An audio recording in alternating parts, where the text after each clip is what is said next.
This is Nicole Sauce from the Holler Homestead giving you a woman's take on the walk towards independence, because we're living free in Tennessee.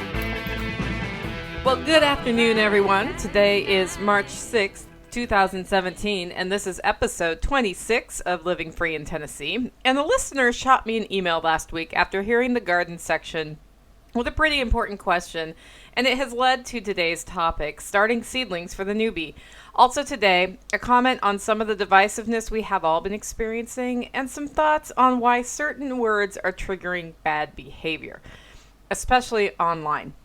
More importantly, we will talk about something you might do to de-escalate these situations. Also, we'll be re-upping the Toby Hemmenway segment not this week, but next week. Honestly, Chapter 8 is taking me a long time to process because there's a lot of information in it. It's a really good chapter. It's just taking more time than any other chapter has taken me in that book to prepare for you, and I just don't want to do a bad job. So be ready next week for Chapter 8 of the Gaia's Garden book by Toby Hemmenway. First up, though, I do want to talk to you about some of this divisiveness that we are seeing going on and maybe toss out an idea. As you know, I had already hoped that by the end of the election, we would be through all of this back and forth stuff that has been going on, and people would begin to move on.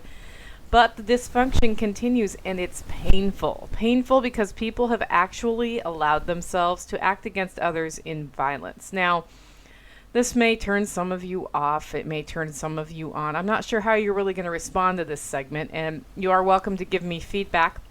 NicoleSauce@gmail.com, or go over to livingfreeintennessee.com and drop your comments right there. I am going to go out on a limb a little bit. I will share with you some of my own personal opinions, and my opinions are not really in keeping with most people's on either side of the issue, but I thought it might be a good time to start thinking of ways that we can come back together as a culture and as a people, because the road we're going down right now isn't looking very pretty. And I would love to see an outcome where we as a people come together and embrace that there can be differing opinions rather than fight with each other to force people to come to our side of the coin, whichever side that might be. An 80-year-old man who was out supporting Trump this weekend was maced by somebody who agrees with him. Think about that for a minute. This is for real.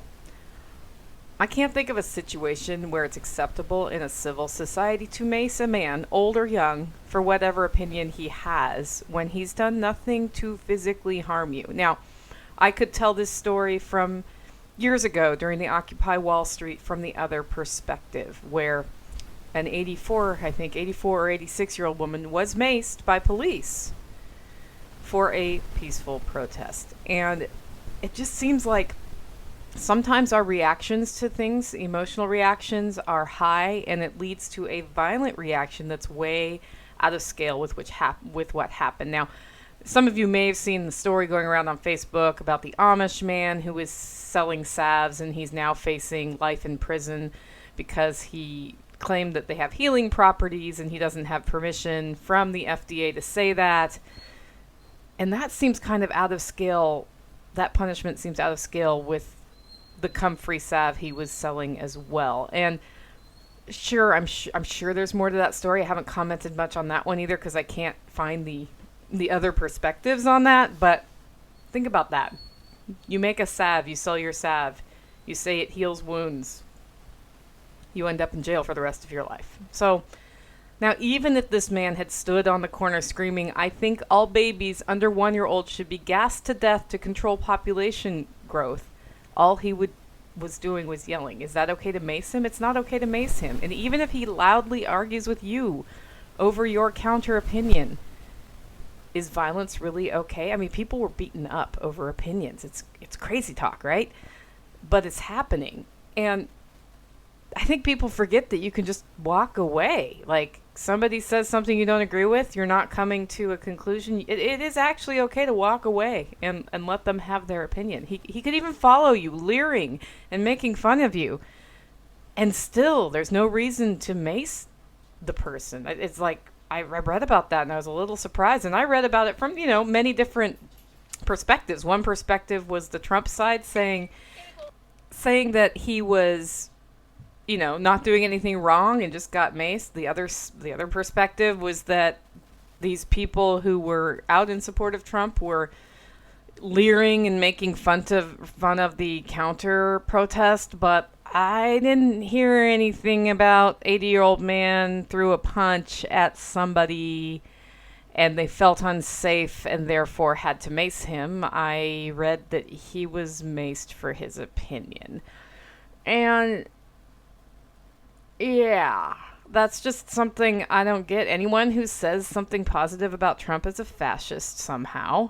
And fascists should be maced, right? Like, that's I've actually heard people come out and say that. Well, his opinion was terrible, so of course he got maced. Well, what? Like, really? We're gonna go to that level now. We're gonna go down the road where it's okay to start beating people up for opinions. That's what the First Amendment's about, right? Anyway, I've stayed rather silent on this division because, frankly, I haven't known what to say about it. I'm watching it happen. I have studied how fascism took over in Germany, and, frankly, it's not the righties that are scaring me right now. It's the lefties. But it was the righties who were scaring me when the last president was in office, so I think it's kind of not party specific. You see, I seldom agree with either political party, although I agree with both also. Sometimes I agree with things on both sides. And that puts me in a weird position where some people think I'm one and some people think I'm another. I mean, all I see is that both parties seem to want to force people to do things against their will, and I'm just not okay with that.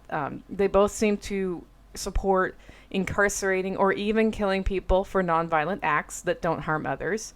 And they are both there to keep us tricked. I really think that's more what's going on here than anything else. They want to keep us tricked into thinking that we are different from one another so that we argue with each other and don't notice that a small percentage of society has all the power.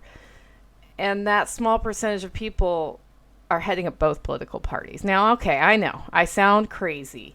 I sound like a tinfoil hat wearing loon, and that's okay. Sometimes I have to sound that way. And some of you might right now think I'm a Republican because the example I told you about was a Trump supporter. Others of you might think I'm a Democrat because I care about growing my food sustainably and the environment. And the funny thing is that all I really am is human, and all you are is human. And I love this life. I love our world. I love our country. I love the plants around me and the people that I get to know in my life. And I see the people I love fighting in violence over what is really like silly stuff they can't control. Stuff that's outside of their ability to change. And the things that are in their ability to change, they're not doing because they're spending all of their time fighting with each other about stuff they can't control. And they're so focused on how important their arguments are that they don't even hear what other people are saying. I was talking to somebody on the phone the other day, and the person told me, for 30 years I've been working to get ahead, and it seems like every time I start to get ahead, something happens to make me no longer get ahead, and I'm kind of afraid. And I was like, yeah, the system's set up so that you work a job and you crave that stability and you pay your taxes and you're going to retire someday. And it's kind of set up so that most people don't quite make it. They get stuck in that earning money, paying taxes thing. It's like you're a slave to the system. And the only way to get out of it is to choose to get out of it. And that's not easy either. That's part of why we've started growing our own food and raising our animals and looking for ways to build resilience into our lives, is because I was working in the system day after day and it hasn't helped me. And frankly, I'm not very good at that. I'm much better at at taking care of my immediate environment and making this little piece of land better. And if all of us did that, if we all went out onto our land and made our little piece of land better, think about what that would do for the environment, rather than railing against this horrible thing or that horrible thing and putting all of our money into supporting policies that change regulations that make it so people like I am can't sell my eggs or whatever, because somehow that's an environmental affront. How about we just take care of our own stuff? Anyway, last week I commented on a friend's Facebook about the Affordable Care Act, and then I hopped on a plane for 4 hours, and boy, was that a mistake. My Facebook feed was filled with resentment when I got off the other end, and I try not to really throw bombs, and I didn't mean to throw that bomb, but let me give you a tip. If you really want to tee a bunch of people off, try saying a comment about the Affordable Care Act and use the term Obamacare in a group of Democrats. Then do the same thing in a group of Republicans, only use the term Affordable Care Act. Try something innocuous about it and just watch the fireworks. The fact that you use the other guy's term will make people assume which perspective you are coming from, and they will spin all sorts of nonsense from your comment. I was amazed. I was actually commenting that I thought the Affordable Care Act was supposed to fix something that had not been fixed. And I mean, granted, I don't really like the Affordable Care Act at all. I think it has helped some people, by the way. It has helped some people. It has hurt a lot of people to help those people. And we didn't actually ever as a society come back and talk about the core problems. So how could we fix it? But in this case, I was just making a rather innocuous comment. I felt bad for my friend who had been caught in a glitch of timing, and came back and people had assumed I can't remember if they assumed I was for it or against it, but I think it's all about the word I used, and that's a little sad because these trigger words, and this is what I was thinking about. The reason I even brought this up are trigger words. When we start talking about a political issue, and we identify, a trigger word, LGBT. That'll trigger one person one way, another person another way. If you bring it up into the conversation, I don't know how to talk about that issue without that term, use a different term, use both terms.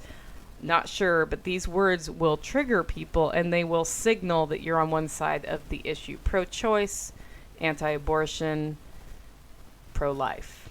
These are all terms that are trigger words, and the minute you say one, somebody thinks that you are one way, and they stop hearing what you're saying. As I said before, the saddest part is people hear the trigger word and they shut down.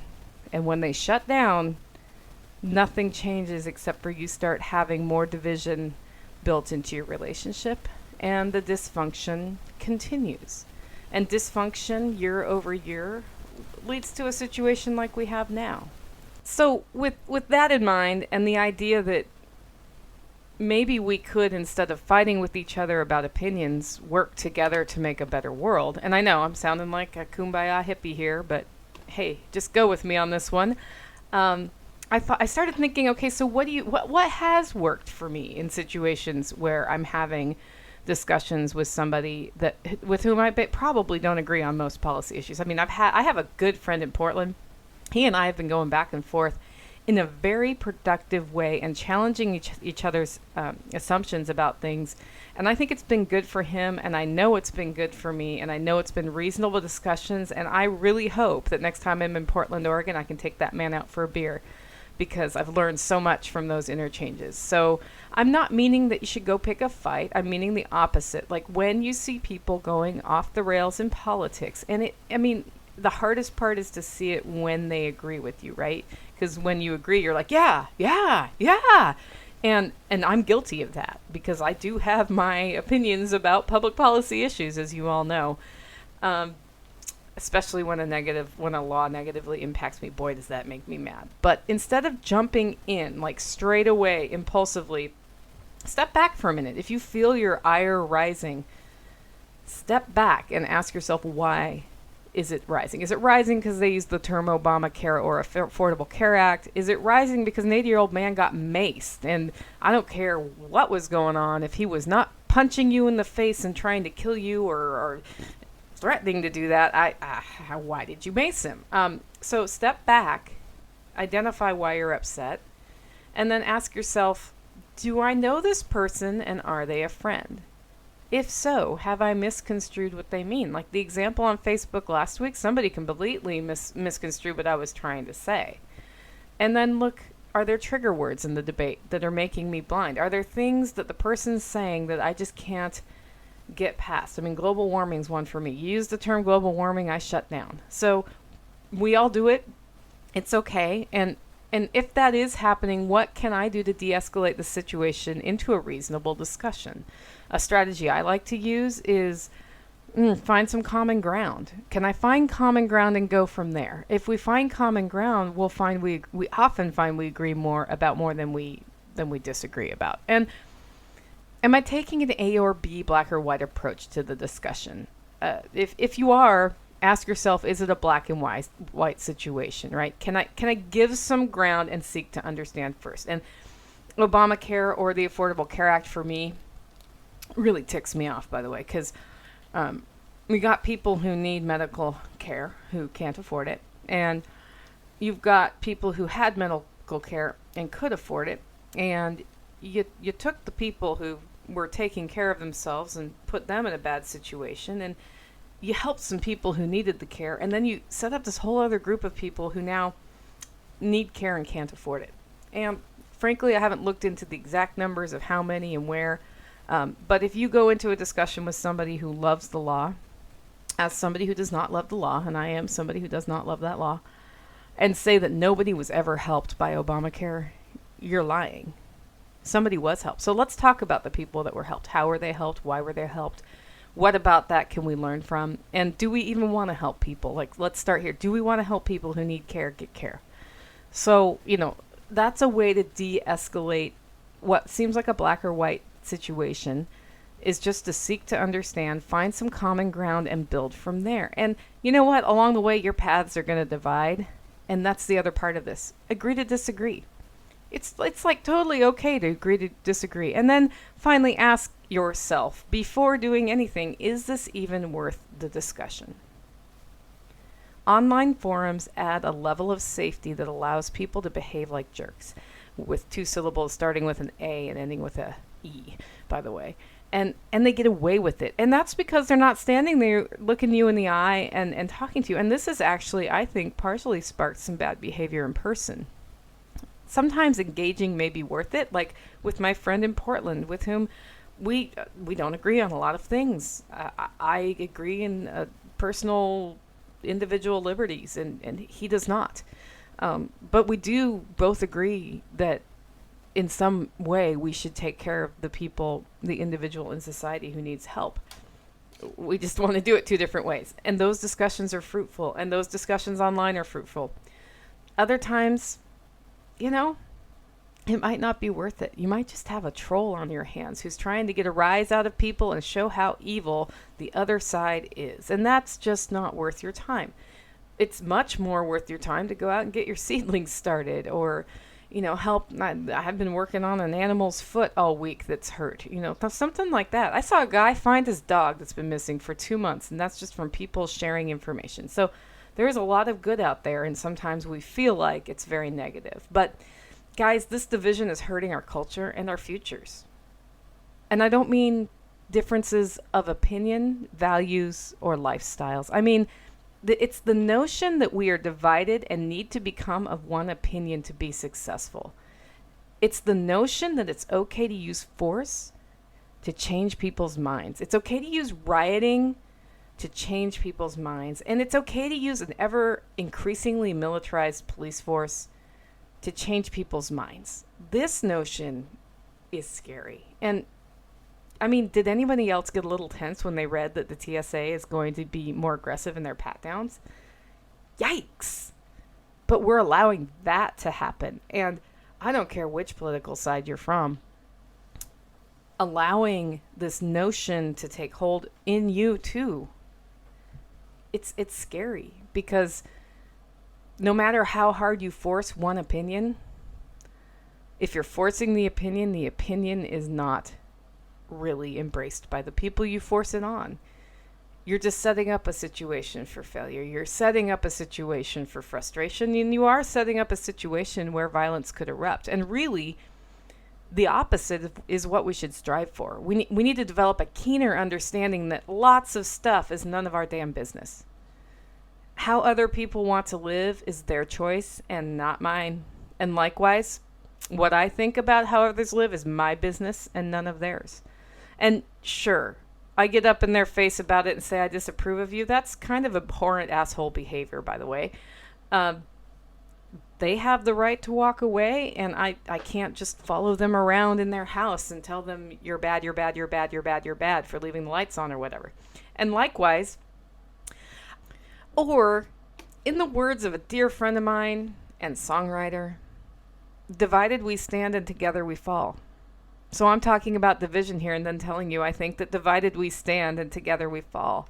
We could all use a dash more tolerance, and I'm as guilty as anyone else. I think you should all find a piece of land and start developing your homestead mentality and go for it, right? Everybody should do that. That's what I think. Well, that's not very tolerant of people who like living in the city now, is it? But bear with me here for a little experiment. What if next time you're debating with a friend or family member about politics, you try a new tack? Try to give them a little ground, or try to use non-triggering words and see if they might agree that there is a shared value of wanting to make our world an even better place, and that it's okay that we want to take different approaches. Some of them will never get there with you guys, and I'm sorry about that, but oftentimes, especially if it's somebody you've been friends with since high school, you'll discover that, you know what, we're having a good discussion here, and I'm learning something from this too. And that these different approaches are kind of a neat thing. There's a lot we could do. Earlier you heard me say, divided we stand, together we fall. And that's really a song. I'd say it was probably 2007. I'm not sure. A long time ago, a songwriter friend of mine dropped by. And he's like, hey, man, I wrote this new song called Divided We Stand, Together We Fall. Because I just got back. He was just getting back from being deployed overseas. And he said, you know, I've been fighting for Americans to have their opinions and not be forced into one way of life, because that's what we were seeing over where I was. And so I wrote this song, Divided We Stand, Together We Fall. Can I play it for you? And I said, sure, let me make a video of that. And I streamed it to YouTube, and I just went crawling through my YouTube account and found that recording. So I'm going to throw a link in the show notes if you're interested in hearing his song. He is somebody who believes in the Constitution, and he's military, and he wants to see, as part of this song, the message he's spreading is it's okay to have different opinions. That's what's beautiful about our country. So I don't know if you're interested in that song, listen to it. It is like the first time he really played it. So he stops a few times, but it sounds really good. He's a great singer. And I don't know, he may record that song at some point. I'm not sure. His life has taken its own interesting journey.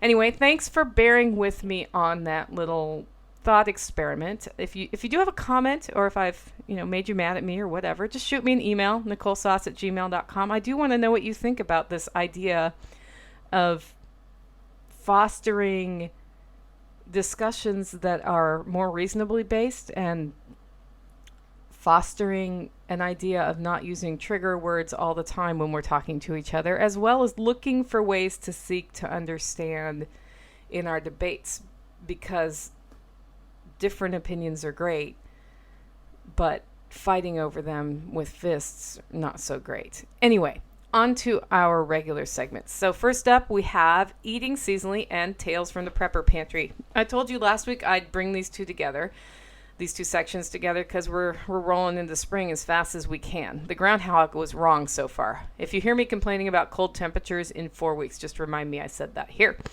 Anyway, this is where we share what we're eating as it comes to us and talk about ways to use what we store. And as with last week, we are doing the dead nettle, chickweed, dandelion, watercress salad.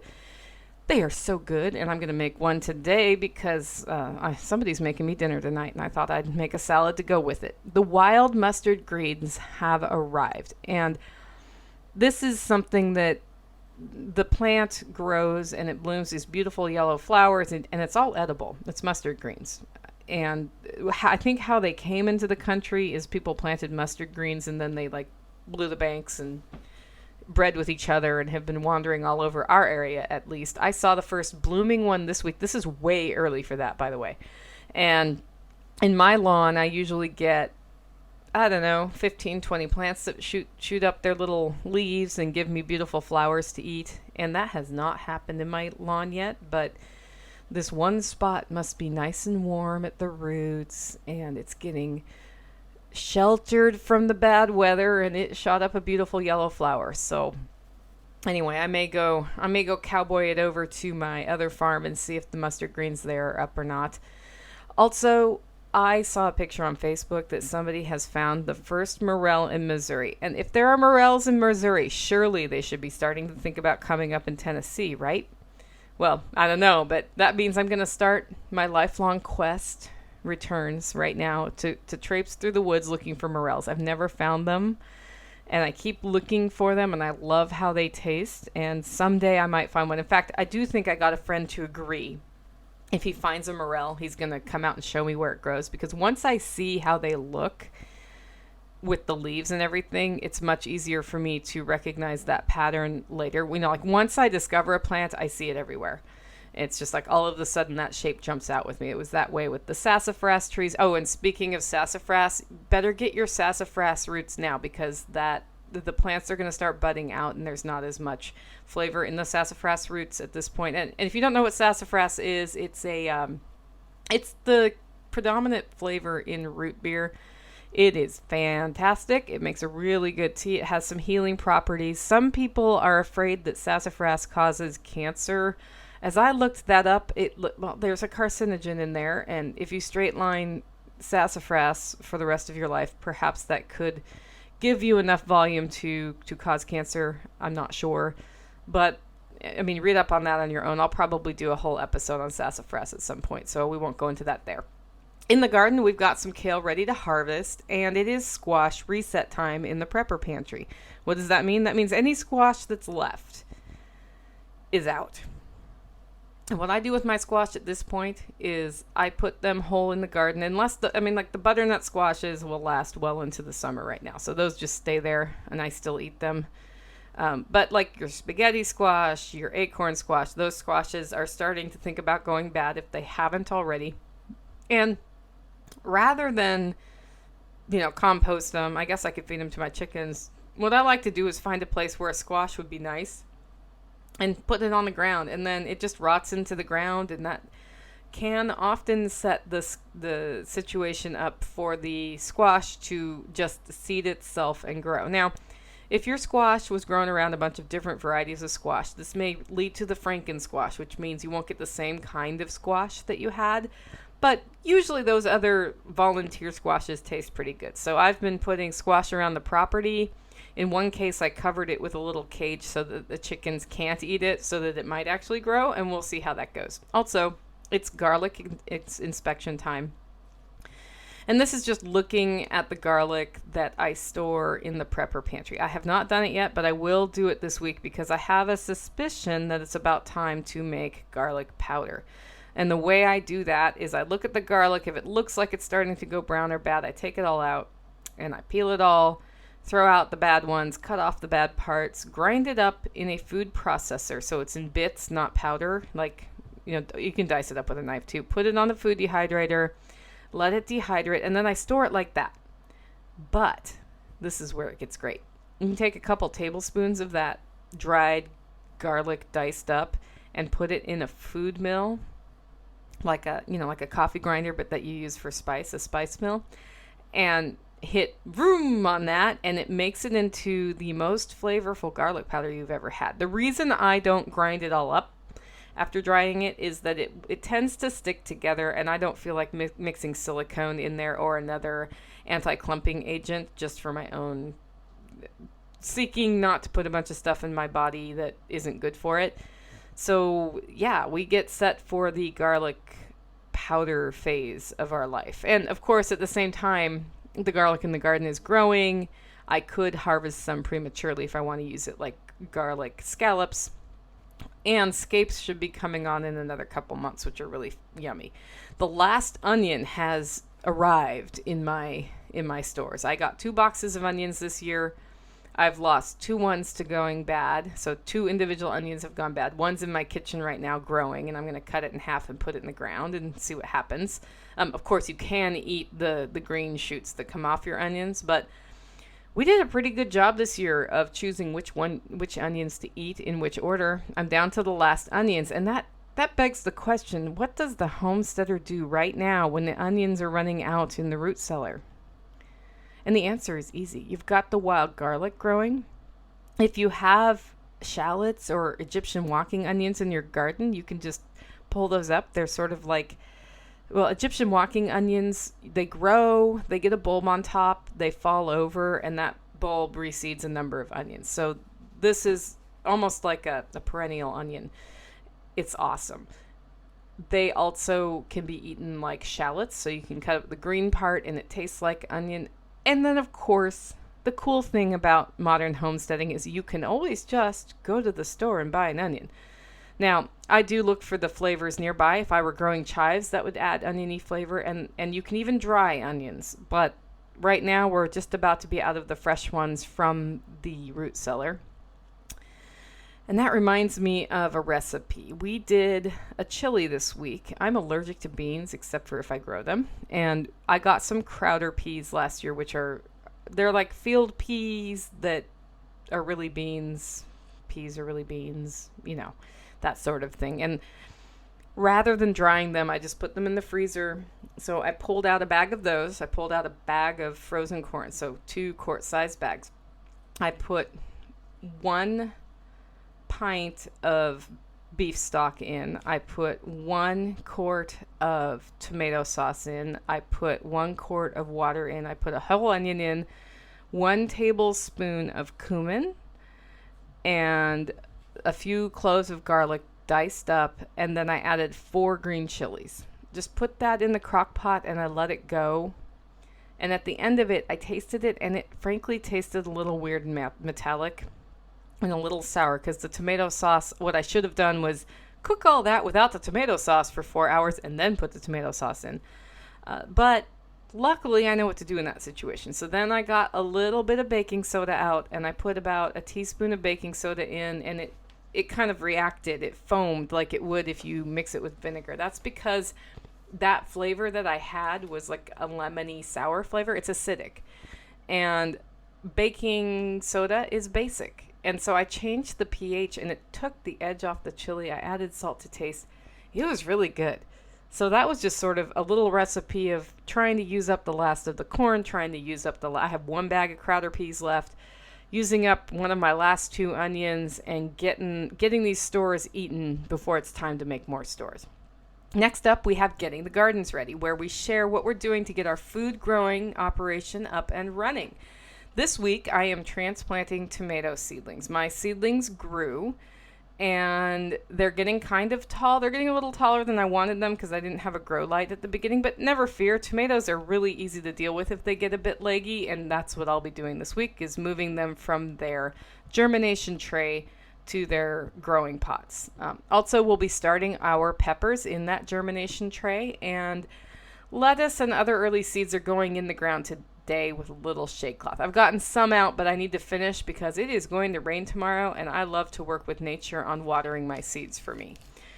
I will also be trimming up the peach trees and berry bushes. We're getting really close to the last time that I should be doing that, so I have moved that up on the priority list. And then honeybee traps need to go out soon. So not this week, but probably next week or the week after. It depends on my whole coffee class schedule. We are going to be putting out some bee traps, and we are also already keeping our eyes out for swarms. I will be going into the hives this week and seeing if they've decided to nurture any queens. If that's the case, I might just move some bees and some brood over to another hive. I did put out an empty hive yesterday, just because I thought, well, heck, I've got this hive. There's nobody in it. Put it out, and if somebody wanders by and wants it, that's great. Now, it is not ideally located for catching a swarm, but it is ready to go if I catch a swarm. So we'll just see what happens there.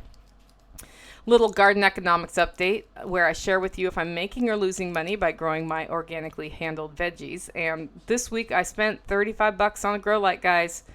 I caved. So we're back up to $80 invested in the project so far, and the vegetables I've gotten so far this year are kale and wild food from the land. So far I'm probably losing money, but we think this table will change soon. Okay, our next segment is stories from the holler. I have a number of stories for you today, and the first one's all about bumblefoot. Now, most of you know I raise ducks. And I have had a duck that started limping. She started limping last week and I looked at her foot, and sure enough, there was a little thing on it. And I opened it up and then had to go out of town. Came back, and she was still limping. So with the help of a friend to hold her down, we did the bumblefoot treatment, which is to lance open the wound. What bumblefoot is a staph infection. So your poultry, this can happen just from, I mean, they free range. They step on stuff. So she was walking around, cut her foot, and an infection got up in her foot, and it started swelling. And what needs to happen there is you let the infection out. So we lanced it open. I tried to push out the infection. Not much infection came out. So I'm not sure this one is bumblefoot, but she's acting like it's bumblefoot. And then I sterilized it with some poultry. I used two things. I used hydrogen peroxide and then some poultry. It's just a spray-on poultry antibacterial spray. Then we gauzed it up and wrapped her foot. And let me tell you, this is the first time I've ever had to wrap a duck foot before. That's kind of hard because of the webbing between their toes. So with a chicken foot, you can kind of go around the toes and make sure you don't bend them funny. With a duck foot, you have to be really careful about folding the toes over, because if you cut off circulation to the toes in the wrapping, you don't want to wrap it too tight, then you cut off the toe in essence, and that's not very nice. So I carefully splayed her foot out and made it into a little flappy thing with my gauze and wrapping tape, and then I wrapped her foot up. The next day when I checked it, it looked a lot better. Today she's eating and drinking. I have her segregated from the other ones. I'll keep you posted. A lot of people heard my duck had bumblefoot and were like, she's just going to die anyway, kill her. And they might be right, because I'm not giving her antibiotics. So we will see if our natural methods have worked. The next story is about the hollow roast sign. So one of the cool things about my community is that as people get to know you, they want to help you out. And a dear friend of mine over at the Purple Porch in Smithville heard about my coffee business. She made me a really cool sign. It says Hollow Roast by Nicole Sauce. So I'll put a picture of that in the show notes. And she was buying eggs for me, and I didn't let her pay for them. So, but still, she was trying to give me the sign. I just couldn't do it. The next thing that's happened this week is that I got a Whirlpool washer from somewhere between 1981 and 85. And it has been like, I've rediscovered my love for laundry this week, guys. The hardest thing here regarding laundry has been, over the last couple years, my washer broke. And I replaced it with an LG high-efficiency front-loading washer with a steam cycle. I was like, this can be great. I can sterilize. I read up online. It had lots of positive reviews. Brought it out here, did my first load of laundry, and guess what?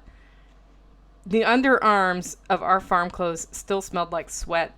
There was still dirt in the clothes. They did not get clean. And so what I've been doing for the last year and a half is washing the same load 2 to 3 times.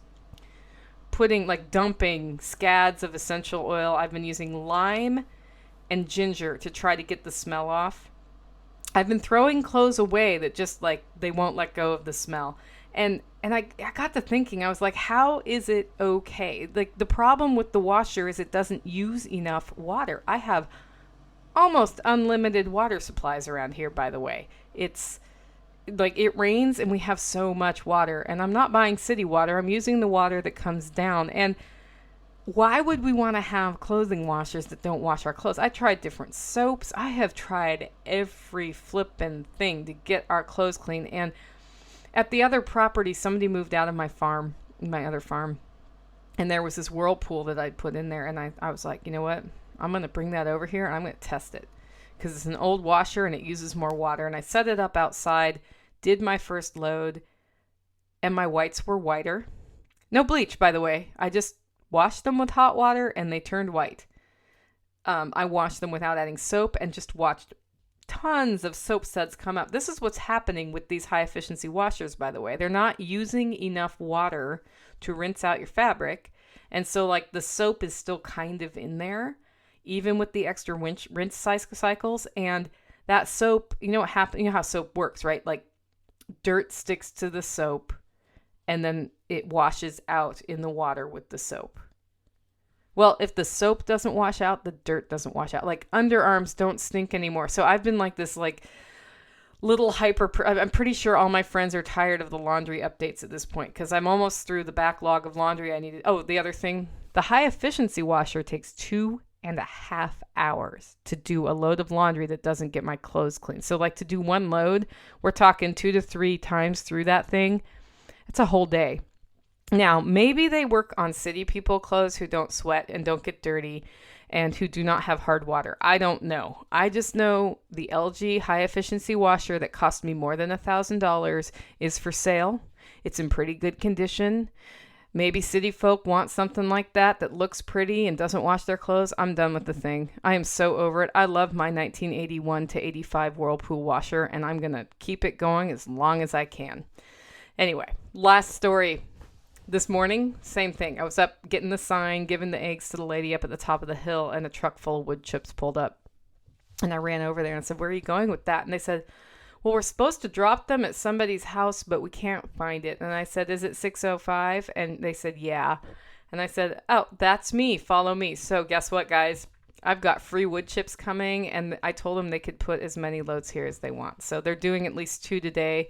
I'm hoping we'll get a whole bunch. I'm probably going to rent a Kubota or something from the equipment rental to move these puppies around because I have asked them to dump it down by the road where it's easy for their truck to get there. But anyway, Will be talking to you about all the many uses of wood chips soon. Okay, guys, it's time for the topic of today's show. And I'm going to start with the email. Now, this is from Dory.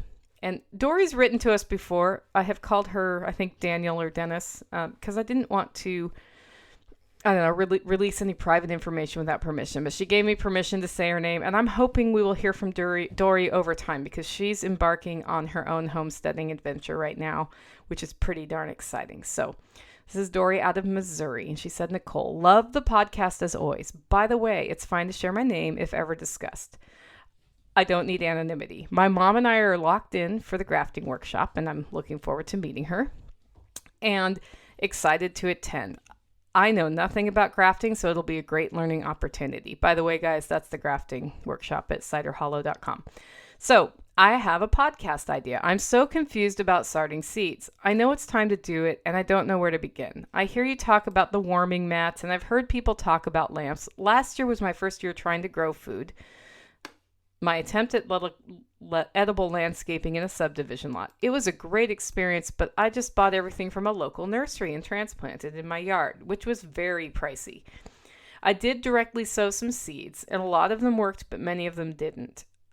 I tried starting seeds in the tiny quad containers, but most didn't grow, or they didn't survive the transplant. Or truth be told, I forgot what stuff was what and probably pulled a lot of it out of the ground.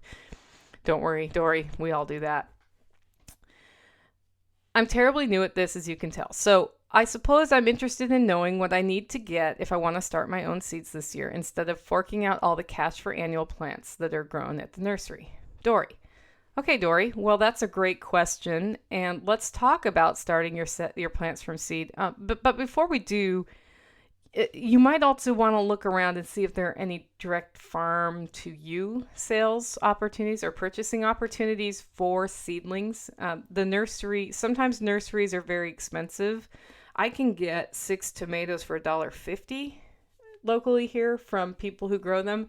So it might also, it's worth scoping out the cheap sources for some of your plants because even when you start your own seedlings, even if you set yourself up for success, sometimes it's a plant, you can't control it, you failed. So let's talk first, why even try to do seedlings if it sounds so complicated? Well, Dory's point is good. It's cheaper than buying them. And you do need to be prepared to buy some plants probably, but if you're able to get your, half your plants that you would normally buy started with seeds, you're talking $1 something to $3 and something for a packet of seeds versus it could be $1 a plant. It could be $1 for 6 plants. It depends on how big you're going. It also increases your self-reliance, and self-reliance is how you're able to know confidently, you know what, I can do this. I can do this if things change in my life and I lose my income, which happened to me earlier, I guess at the end of last year, right? I've got this. I can at least grow my own food, and I guess I'll figure out the mortgage payment later. And if you start the seedlings, you can save the seeds. So you grow your tomato, you save your seeds for the next year. No seed cost next year because you started your seedlings. And the most important reason that you might want to consider starting your own seeds is, guys, it's fun. It's something fun you can do that doesn't cost very much money. Where can you go wrong with that? Now, there are things that can go wrong with growing your seedlings, and let's talk about some of the risks you face. One of the biggest risks you face is failure in your first year. You may not end up being successful. You may have to buy plants anyway, and then you may be asking yourself, why did I buy all this stuff when I still had to buy plants? I can get over that one because if you fail your first year, you probably won't fail your second year because you'll learn what you did wrong. Pests can wipe them out. I just heard from somebody who had aphids in her house on her plants, something that's never happened to me. And I just thought, what? How are they getting in? But they got in. And if pests get into your seedlings are usually a really attractive tasting young plant. So that's something that can happen. It can go wrong. And you may decide you don't like it at the end of it and want to walk away. Don't worry. You can sell your equipment. Anyway, let's talk a little bit about failure. Failure happens. Prepare for it. Have a backup plan. My personal backup plan at this point is that I know a bunch of other people starting seedlings and we've agreed to help each other out if one or another of us fails. And that actually reminds me of something that happened. Like years ago, I was planting, 140 to 200 tomato plants, and I was starting tomatoes as if I was doing that many plants. And that year I had decided to cut it down to 20. So I did my plants, and then I put them in their little pots to, transplanted them to grow before I put them in the yard. And I had 200 plants. And I was like, what am I going to do with all these things? And then a friend of mine who had a farm, who's like one of the most successful plant growers I've ever met in my life, said, I'm not sure I'm going to have any plants this year because none of mine grew. They did not germinate. I don't know what happened, but they didn't germinate. Now, this is somebody who's been successful year over year, guys. And I said, come over here and go shopping for free. And she came over and she chose those plants, and she had the kind of garden that could take 100 plants, and she put in a bunch of tomatoes for me. And because we're friends, that happened, so as you're getting into this, your friends may be able to bail you out in a failure situation. And even the best of us have bad years. So just remember that. And in fact, I reached out to somebody before starting the show and said, what 4 pitfalls would you recommend somebody avoid with their seedlings? And this is Carly from Purple Maze Farm. She's actually just relaunching this year after taking a couple years off. And she said the first thing is light, light, light. Generally, a window isn't going to have a strong enough light. And by far, this is the most common pitfall. And she's right. I have started plants without grow lights for many years. And this year, I finally sucked it up and got one. It's possible to do it without light. But if you're really worried about setting yourself up for success, grow lights will make up for days like today where it's overcast and there's just not quite enough light coming for my tomato seedlings. And the reason my tomato seedlings want more light is that they probably would prefer to be growing in a different climate right now because it's still a bit cold here in Tennessee for tomatoes. The second thing she said is soil temperature. If it's too low, you'll have bad germination rates and weak seedlings. If it's too high, you'll burn them up. So you need to pay attention to what the temperature range is your plants will thrive in, and aim to keep your soil at that temperature. We'll talk about some ways to do that today. Consistent moisture. Don't overwater. Don't underwater.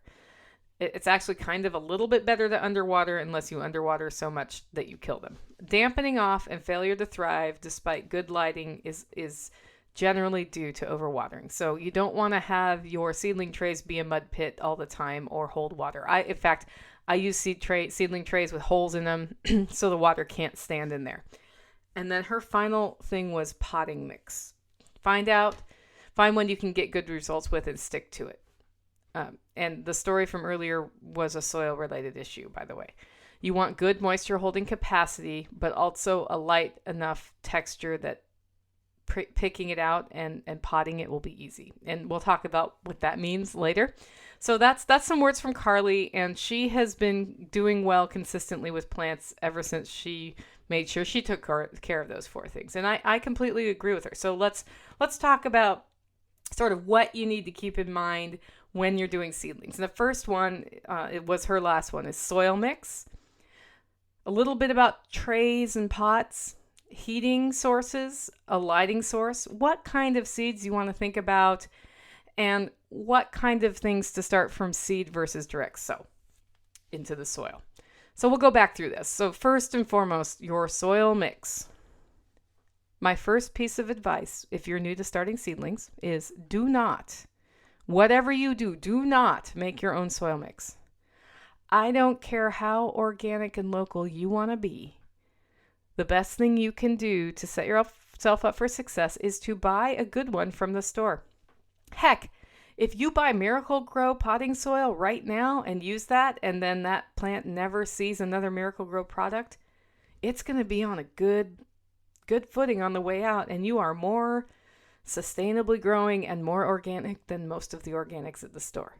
Walmart has a really good organic starting soil. I've seen it, again, commercially produced. It's got the pH balance. It's got moisture holding capacity. These potting soils are made for this by people who've been doing it for years. And get the stuff made for seedlings, or get potting soil that doesn't have a lot of like big pieces of bark dust in it, because not all potting soils are made the same. I like to get the seedling soil. You know what, guys? I've been doing this for more than 10 years, and guess what? I am still buying my soil from the store. I do not make my own soil. So don't make your soil. Don't make your soil. Don't make your soil. Unless you're working with somebody like Mike Vertrees, who knows a whole bunch about soil and can help you make sure you get it right, or otherwise ensuring through testing that you know what you're doing. But again, we're talking about seedlings for the newbies. Buy your soil mix. I hope you got that point. Next year, if you want to try soil mixes, by the way, I know people who do actually successfully grow plants by getting soil mix. Consider going halvesies, half commercially produced and half your own, and just test and see how it goes. But the first year, you want to kind of keep your operation small and go with something you know works. And you know that story, that story I told you about the person whose entire tomato crop failed? Guess what? Guess why it failed? It wasn't light. It wasn't heat. It wasn't care. It was that they used soil out of the ground and the plants didn't like it. The next thing you want to talk or look at is what kind of trays to use and those sorts of things, like pots, whatever. And I like to use deep pots, so 3 to 4 inches deep. And a lot of times at the store, you can get these cute little pots that are like the size of a quarter, and there's 12 of them in a little section, and they're only about, I don't know, 1.5 inches, 2 inches deep. Those things suck, by the way. I guess maybe if you're doing marigolds, they might not suck, but they suck. And start your seeds either directly in those pots or use germinating trays. And I did put some links to an example of germinating trays versus deeper pots in the show notes. I also have 3x3 pots I use that are 4 inches deep that are pretty good too. A germinating tray is like I think it's 10 by 20 inch tray that you use, and you just put dirt in it, and then what I do is I seed the rows. But I'll talk about that a little bit more in detail as I walk through the process. Now, if you can't afford pots, guess what? You can take a little Dixie cup or one of those red, whatever those are called, cups that you get at parties, and you can use those. They work. They're cheap. You just poke a hole in the bottom, put some dirt in there, cut down the sides if they're too deep, and bam, you've got a pot right there. Really cheap pot. A word about watering. You want to make sure whatever you get has holes in the bottom for drainage. So, sometimes you'll see trays without holes, and those just aren't that great. And the other thing you'll see at the store are those little round peat pucks. Guess what? Those do work. The first year I ever did seedlings, I put tomato seeds in those little peat pucks. They work as long as you keep them wet. You can wicking water with them. However, they kind of suck on transplant because They have this mesh around them, and I guess you're just supposed to put them in the ground, but the roots go through it, but not all the roots go through it. So what I found is I had to figure out how to peel off this mesh coating on the outside of the peat pucks that I had rehydrated, and it ripped some of the roots off, and the ones I put in the ground where the roots had to grow through that mesh, they didn't do as well either. Like the ones I peeled it off did better. So I just don't use those things. And they also make these peat pots that you can put in the ground directly, and they will just eventually disintegrate into your dirt. I also hate those things. Here's why.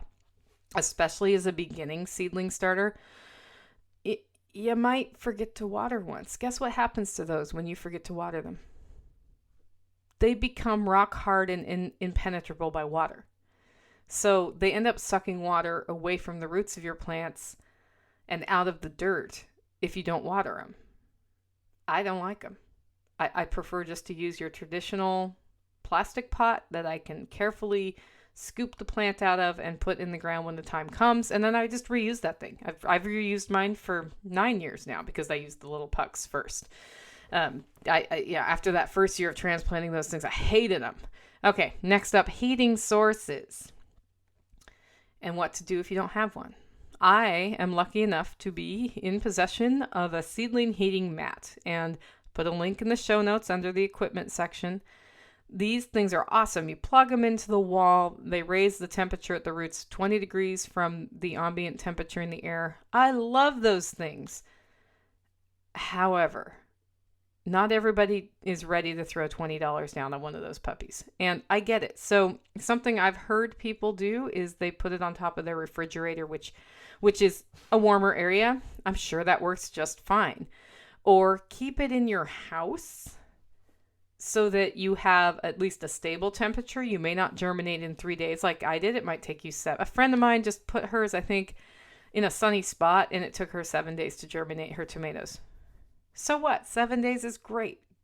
The key there is that it was a warm environment and it was a stable temperature.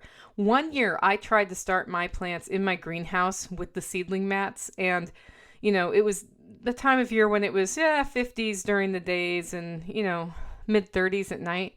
It took them 2 weeks to germinate. I think that's because of the fluctuation. So the thing the seedling mats are good at is raising the temperature and holding it there. But if you have them in a non-stable temperature, they're going, like the whole thing's going up and down just like the temperature is outside. And if you want the ideal situation for germination, you'll look at your seed packet. It will tell you what temperature they germinate at, or if it doesn't, Google totally will.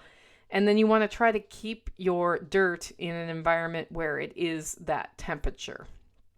What I do is I germinate mine in my kitchen. Then I transplant them to the greenhouse after the plants have come up, so that we've kind of hit the light. They're less, once they're plants, they're less worried about the stability. But for germination, very important to keep it stable if you can. Okay, next up, we'll talk a little bit about lighting and what to do if you don't have any. As I said, for 9 out of the last 10 years, I have not had lighting for my plants, by the way. Last year, I set up a reading lamp, which was not ideal because, it only covers, 8 inches around, and all the plants nearby start leaning towards the light, but it was better than nothing. In years before that, I just put it in the windowsill and the plants got leggy. Right now, though, I have a full spectrum lighting LED panel. It's 12 inches by 12 inches, and I'm moving it back and forth over my 20-inch tray. I will only plant 12 inches of my tray next time, so I don't have to do that because that was just poor planning on my part. But the trays, if you can get a light the size of your tray, that's a great idea. If not, just plant the footprint of the lighting, because the thing about putting lighting on your seedlings is you need to keep it as close to them as possible. So I could raise my light up, but I'll just make them even more leggy. If you don't have a light and don't want to buy a light, don't let that stop you start seedlings. Go for it anyway, and just be prepared for how to deal with leggy plants, which we will talk about in a little bit. Now, a word on seeds, heirloom versus hybrid. Hybrids are all bad, right? Wrong. Usually hybrids do a really good job. You just can't save the seeds from those to reuse. So in the case of tomatoes, if I start a hybrid, in fact, every year I usually do one hybrid that is blight resistant because we have a blight issue here. And then I do a bunch of heirloom seeds. And between those two, I get good tomatoes. And usually the hybrids last a little longer because they're blight resistant. It just means that two plants have been put together and they've created this seed. It's not a GMO thing. That if you take the seeds from that plant and try to use them, you may not get the same tomato. That's all that is. No big deal. Seed sources you can use, you can go to the store and get them. You can get organic seeds at Tractor Supply these days. You can order them online through Fedco or Seed Savers Exchange or one of those. Like, there's lots of ways. Ask your neighbors. They may have half a packet you can use. And then let's talk a little bit about the process, right? So those are sort of the basic things you want to think about. So if you're going to have something like your very basic kit for starting seedlings is something to germinate them in, and you can germinate them straight in the pots you're going to put them in. You want to have a good soil mixture. You want to have thought about your light source, whether you're using one that you buy or putting them in a window and dealing with the whole legginess factor that will happen. And then you want to make sure that you have your starting area, your germination area, in a stably warm enough area for germination to occur. And then finally, you need to be prepared to water those puppies and check them every day. In fact, if you're in a sunny window, you may need to water them twice a day. So that's your basics. And here's what I do when I start my seedlings. I get my seeds all ready to go, and I take a 10 by 20 seedling tray. I fill it with dirt, and I make sure that I water it really well. I may like, if you get bone dry dirt from the store, I may actually soak the dirt in a bucket of water and then scoop it out of that and put it in the seedling tray and let it drain to the right level of moistness before I even plant the seedlings. And then I make at about just 1 inch, a little over an inch intervals. I'll make, 10 to 11 little furrows in stripes the short way on the tray. And I put my seeds in each stripe. And I try to keep one kind of plant or one family of plant per tray. So, like in the case of tomatoes, I may do different kinds of tomatoes in a germination tray, but I will not mix tomatoes and peppers or tomatoes and broccoli. And this is because they germinate at different times, and it messes you up if you get things in there that germinate at different times. So I'll do all tomatoes in one tray. I label them right then, because the other easy thing to do is forget what's where. And then I cover over the seeds and tamp it down a little bit and put the tray on a heating mat in my kitchen, as I said. Plug it in, go to bed. Next morning, get up, check the moisture. Usually it needs more water, so I carefully carry it to my sink, and I use my spraying tool on gentle to water it, and I let it drip through so that it's not overwatered. Put it back over there. And usually my tomatoes germinate within 3 to 4 days. Now, as I said, in former years, I haven't had light, so I would then move it to the windowsill where it would get as much light as possible. And then I would move, so I have it the long way. My windows, the sun's coming from the south. I have the 20-inch side facing the window. I would rotate it 180 degrees each day. So, because what'll happen is the tomatoes will lean, or the plants will lean towards the window, and then I rotate it and they lean the other way towards the window. This does, as I said, result in leggy plants. This year, what I did is when they germinated, and after the light had arrived in the mail, I put the light as low down as I possibly could, because the plants will grow basically up to the light. So if you put it 10 inches up, they're going to grow 10 inches and you're going to be sad. And you're going to have sad plants, and they might not have enough cell structure to hold their little stemmies up. So I let them go like that for about a week. And that's about where we are with these tomatoes now. And then I transplant them to their pots. So What I will do next is carefully, row by row, I'll scoop out tomatoes and move them into their pots. And in the pots I use, as I said, are 3x3 and they're about 4 inches deep. The link I have in the show notes actually allows you to do a 6-pack in a smaller area that has a deeper place for the roots to grow. Use whatever cups, anything, use it. So you prepare your dirt like I did before. You make sure it's good and wet. You get it in the pot, and then I carve out in the middle a little area for the tomato. Carefully move 1 to 2 tomato plants depending on how strong they look. If I have 2 weak ones, I'll put them together in a pot, and whoever wins, wins. If I have some that are obviously very strong, I put them in the pot. And this is where I deal with the leggy issue. If I have leggy plants, which is to say if they're like 3 inches tall, which some of mine are right now, I'll make sure that hole in the pot goes kind of deep. Carefully put them down in there, cover dirt to where only maybe an inch of that plant is above there. Because the cool thing about tomatoes is that will all turn into root area for the tomato. I mean, even when you transplant them into your garden, you can do that. You can put stem underground and tomatoes will just root out and be really healthy. Once that's done, I transplant them to my greenhouse. Again, if you don't have a greenhouse, sunny window or lighting is your friend.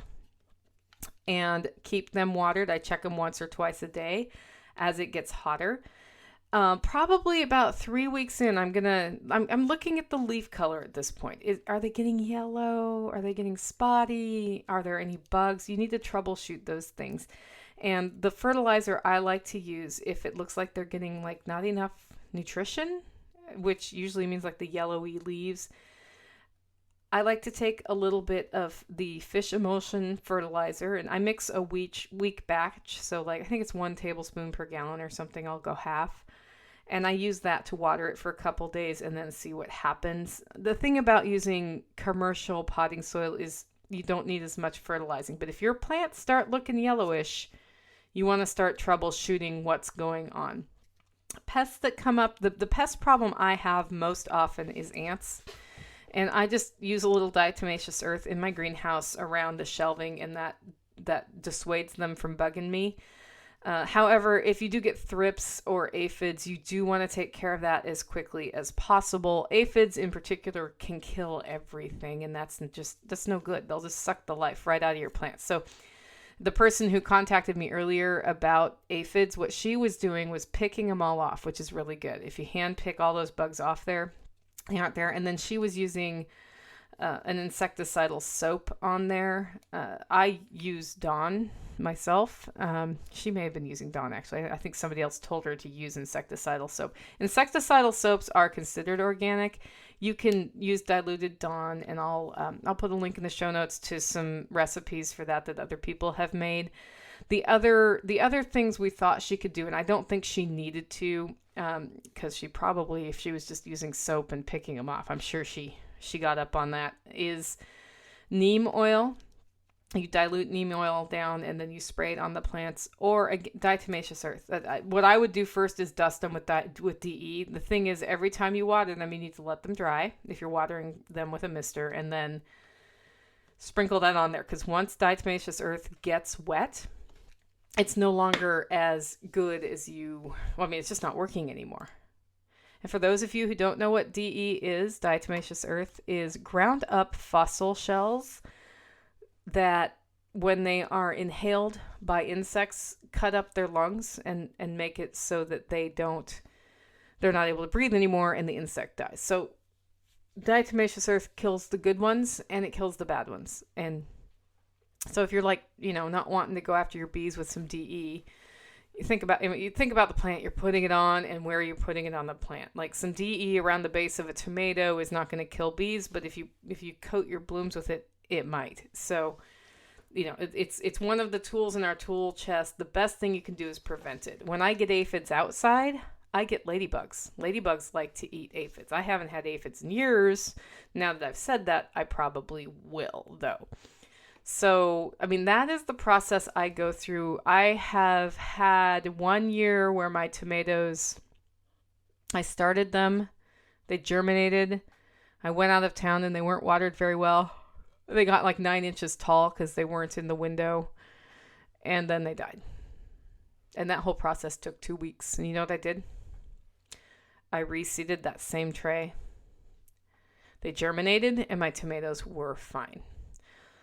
Starting seedlings is, it's just something you can pay attention to every day and it's fun. However, not everything does well as a seedling. So let's talk a little bit about what to grow via seedlings. I do tomatoes and peppers. Those are my two things. In former years, I have also done kale, Swiss chard, broccoli, cabbage, cauliflower. But the things I do every year are tomato and peppers. Kale, Swiss chard, broccoli, etc. do really well. If you're in Tennessee, you should have already started that in January, and it's probably a bit late, and you should go buy your peppers, your kale, your Swiss chard, your broccoli, all of that at Tractor Supply or wherever else has plants ready to go, or direct sow them. I guess with Swiss chard, you probably could still get away with starting it in trays. Lettuces do really well in these situations, and lettuces say you should direct sow, and you can, but I've noticed that when I do lettuces in trays, they get a better lease on life, and then when I transplant them, things go better. And then loofahs. If you start your loofah seed now, you can transplant it when it's warm enough to be in the ground, and you'll have a leg up because in our climate in Tennessee, loofahs need a little more time to get to loofahism. Things that don't do as well for me are squashes and cucumbers and everything in that family. Some people I have seen buy the squash transplants and put them in the ground and they do fine. So apparently I'm too rough on the roots. If you're going to do squashes and cucumbers, no problem. Just make sure when you transplant them, you don't beat them up at all because the roots don't take to transplanting as happily as tomatoes and peppers. Tomatoes and peppers, man, you just bury more of the stem and let them root out under the soil and they love it. Squashes, cucumbers, I usually just direct sow those. I do, as I said, I have friends who buy squashes at the store and they've done fine with them. I think I'm just too brutal on my transplant. And then things I would not do are peas, beans, carrots, and any other root vegetable like beets. If you start those in pots, you might as well just grow them in pots. Peas, interestingly enough, I saw somebody plant peas in a gutter in the greenhouse and then dig a trench in their garden when the freezing risk was over.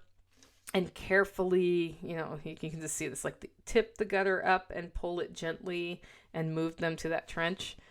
That just tells me pea roots do not like to get messed up. So, Dory, I guess what I'm saying is if you're going to start seeds, keep it small. Don't make your own dirt. Get some trays. Maybe get a heating mat if you can afford one and a light. And if not, figure out how to keep a stable temperature and get as much light as possible. And then choose one or two things you want to start, like tomatoes and peppers or whatever was expensive for you last year. And get them started. And then do well with a little bit so that next year you can add another couple plants. And if something doesn't work out, don't be sad. Just keep going. If in 2 weeks your tomatoes are poopy and die, you still got plenty of time on tomatoes, especially in Missouri. You got plenty of time right now. So you can just get them started again. And worst case scenario is you end up buying some seedlings and you can try again next year. Now, I'm pretty sure, because you seem like a pretty methodical person. I just saw the picture of that first garden you did. It looked great. If you were that good in your garden in the city, I think you'll do really well with seedlings, even with all the things I know are going on right now with your new property. Just go for it and it will work at some point. Now, I did put some specific links to equipment in the show notes from Amazon. Those are affiliate links. If you can find it cheaper somewhere else, don't use my affiliate links, by the way. I put in a $45 2-foot lighting rig that looks pretty cool. The LED square for $27 that I use. And also they sell fluorescent tube bulbs if you already have a fixture that are the full spectrum. So you can do any of those things. I put a link to the heating mats that I like to use. You can also buy double wide ones. You can get away with one heating mat and transplant and then germinate something else. But two is good to have if you're wanting to have more than a couple of items going at the same time. And frankly, I use heating mats in my greenhouse on the potted plants too to get through some of the cold nights. Seedling trays, also put some links to those so you can see what I'm talking about. If you're going to get the plastic seedling trays for germination that I talked about, the 10 by 20s, they don't lift up very well by themselves. So you want to look for some sort of harder plastic frame for them. I also put in the extra large cells that are 6-pack cells that are deep. I could not find a good link to the pots I have, but I'll tell you how I got them, because all of these things are well and good to buy new, but the best thing you can do is go to your local nursery and say, hey man, got any extra pots lying around you're going to throw away? I got 100 seeding, like the germination tray carriers, the heavy plastic that I can put one of those in, so that when I pick it up and it's full of dirt and it's wet, it doesn't fold on itself, because you don't want that to happen. I got those for free because they were being thrown away. We also got 50 pots that are 9 inches tall and 6 inches around, which are really good for some of our larger plants. And I had to buy my 3x3s. I think I bought those at a nursery supply location for cheaper than I could get them at Walmart. But if you're wanting to start small, which you probably should do this year if it's your first year, go to Walmart or Ace Hardware or any of those places, and you usually find the 10 by 20 seedling trays. You will find potting soils. You will find seeds. You will find pots you can transplant them into. You will probably find all the things. A friend of mine went recently and she didn't find dirt. She's like, they have the seeds. They have the pucks. They have the trays. They don't have the dirt to put in the trays. I don't get it. And I talked to them and they did not have it. I was like, wow. And then I started sending her pictures of all the potting soil all over Cookeville, Tennessee, where we are. So, I mean, that's pretty much it with seedlings. They are pretty easy. Once they come up, you just want to keep an eye on them. If they get leggy, bury them in some more dirt. If they get sickly looking, make sure they have the fertilization they need. Make sure there's not pests. And then when you're ready to transplant, just prepare your garden like you always have, right? You dig a hole, make sure it's a nice comfortable plant environment, and you put it in there and go nuts. And with that, I hope you found today's topic somewhat helpful, especially if you're new to starting seeds. And if you did and want to support the show, you know what you can do? You can drop us a review over on Stitcher or on iTunes and let people know that you like the show. Maybe we'll get a few new listeners. And if you want to make comments or suggest a topic or have a question or comment about seedlings, this was not the all-inclusive seedling segment. Please drop me an email at nicolesauce@gmail.com or put a comment over in livingfree@tennessee.com. And remember, if you're a coffee addict like I am, you can get your hands on some holler roast over there. Just go to the website and click on coffee. We are starting to mail order it. Some orders have been coming in too, guys. It's kind of fun. I'm becoming a mail order gal, apparently. So with that, please, guys, go out, do your best to make it a great week.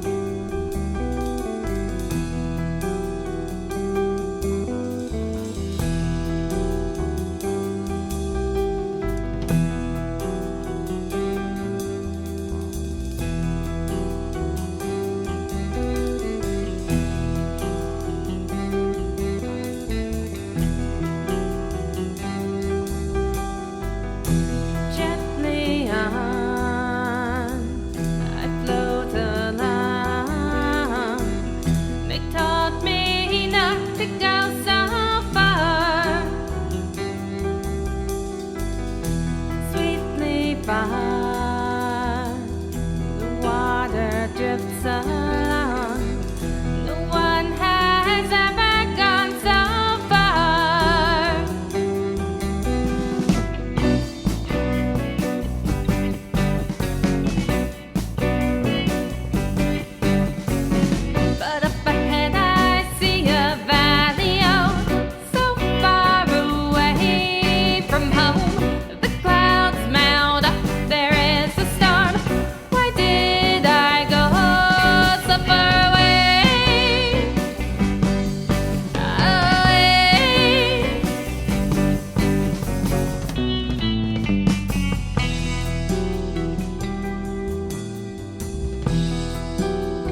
the fun.